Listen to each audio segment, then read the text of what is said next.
meu marido parou e perguntou para um rapaz que estava logo, não estava perto, mas estava próximo. Aí meu marido perguntou: o que aconteceu ali? Aí ele falou: teve um acidente com uma moça e ela estava de moto. Quando o rapaz falou isso, foi aquela dor imensa no meu peito, eu só lembrei dela.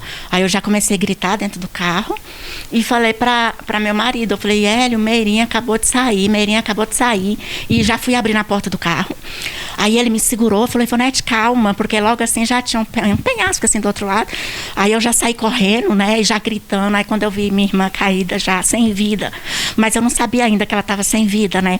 Aí eu comecei a gritar e pedi para ele: pega minha irmã, leva para o hospital, que eu queria salvá-la.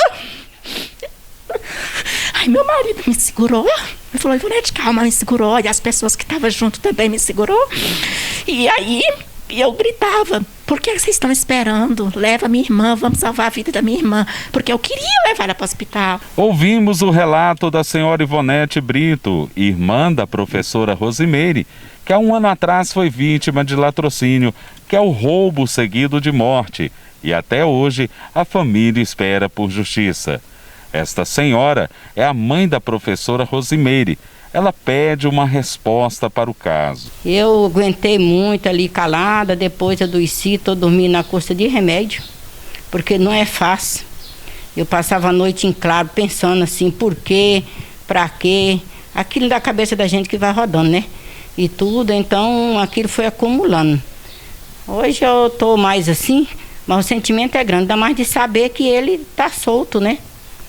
Então eu acho assim que falaram tanto, né? E depois calaram. E aí eu fico pensando: será que vai ficar por isso mesmo? Este é o pai da professora, que pede uma força da justiça. Nós estamos sem chão até hoje, né? Nós queremos, assim, pedir a justiça de Deus e a justiça da terra. Que não pode um caso desse não dar em nada, no final não dá em nada. Mataram uma pessoa inocente, mataram uma pessoa que não estava brigando, ela vinha do serviço para ir embora para casa. Ela não estava brigando, ela não estava em ambiente ruim, ela estava trabalhando. Por que é que fizeram uma armadilha dessa para matar ela? Para roubar. Sumiu o celular, sumiu a bolsa, correram e largaram ela morta lá. Será que a justiça não vai dar uma força para nós? Se a justiça não der uma força para nós estamos perdidos nesse mundo. Este é o local aqui na Avenida Senador Coimbra, onde aconteceu o fato na madrugada do dia 16 de novembro do ano passado. Os bandidos amarraram um fio de arame naquele poste ali e atravessou por toda a extensão da pista. Esse fio de arame, ele cortou o pescoço da professora Rosimeire, que vinha descendo a Avenida Senador Coimbra, sentido Parque da Colina, Jardim Bela Vista. Ela vinha de uma festa, conforme já foi relatado pela própria irmã. Na época, o GEPATRI, Grupo de Repreensão a Crimes Patrimoniais, que tem como delegado titular o Dr. José Antônio Sena, deu uma resposta rápida ao inquérito que foi instaurado e cerca de 4 dias depois do ocorrido, prendeu Isaías de Souza Vidal, vulgo Galego, que teria sido o mentor de toda a ação, juntamente com 2 menores que foram apreendidos e até chegaram a confessar o crime. Os adolescentes, na primeira entrevista conosco, eles confessaram a participação do crime, do ato infracional no caso. Eles afirmaram que o mentor intelectual desse delito foi a pessoa conhecida por Galego e eles contaram com detalhes o ocorrido. Essa versão apresentada inicialmente por eles, no final das investigações foi constatada que realmente foi o que aconteceu. Infelizmente, no transcorrer da investigação, os adolescentes mudaram de versão, voltaram atrás e passaram a negar a participação nesse delito. Mas, conforme já mencionado, a investigação concluiu sim pela participação do Galego como autor principal, juntamente com os outros 2 adolescentes. O delegado explica que teve muita dificuldade no inquérito por não ter testemunhas oculares do fato. O que dificultou muito a nossa investigação foi o fato de não ter testemunhas oculares, porque o crime aconteceu por volta das 2 às 3 horas da madrugada. Então nós não tivemos testemunhas oculares. O que a gente teve foi um entregador, um mototaxista, que passou horas antes do crime e aí ele viu uma pessoa com uma bola de arame com características semelhantes à do Galego.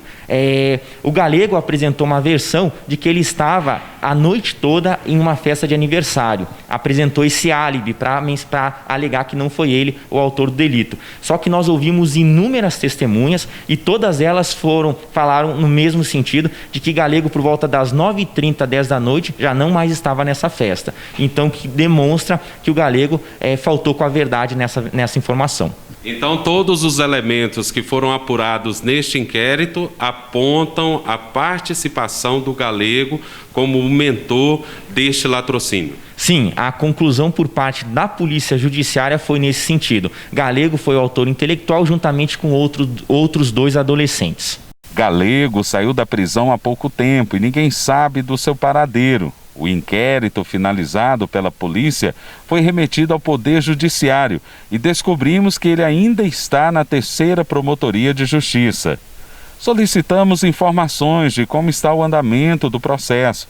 A assessora da promotora disse que ia falar com a promotora, a doutora Camila Fernandes Mendonça, e pediu um prazo para repassar as informações acerca do caso. Rosimeire Brito do Nascimento era uma mulher batalhadora e vivia em função dos filhos, Guilherme e Yasmin. A filha diz que a mãe fazia de tudo por eles. Sempre teve presente, assim, nunca deixou nada passar. Tudo ela sempre ajudou, sempre batalhou, trabalhou todo dia, ralou para conseguir dar pra gente, sempre deu um exemplo perfeito de caráter, de coragem para enfrentar sozinha, cuidar de 2 crianças, estudar, fazer, que ela fez as faculdades dela e sim, nunca desistiu de nada, sempre pegou uma coisa, foi até o fim, não desistiu e cuidou do meu irmão até onde ela pôde. E eu sei que ela continua cuidando no céu, onde eu acredito que ela está, cuidando da gente. Esta é uma outra irmã da vítima, que pede uma resposta da justiça. Eu estou indignada com isso, porque eu fiquei sabendo que o autor que fez esse crime está solto.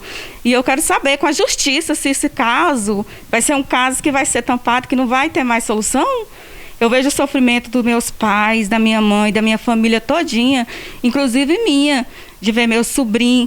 Será que nós vamos ficar sem uma resposta? Que essa morte vai ser em vão?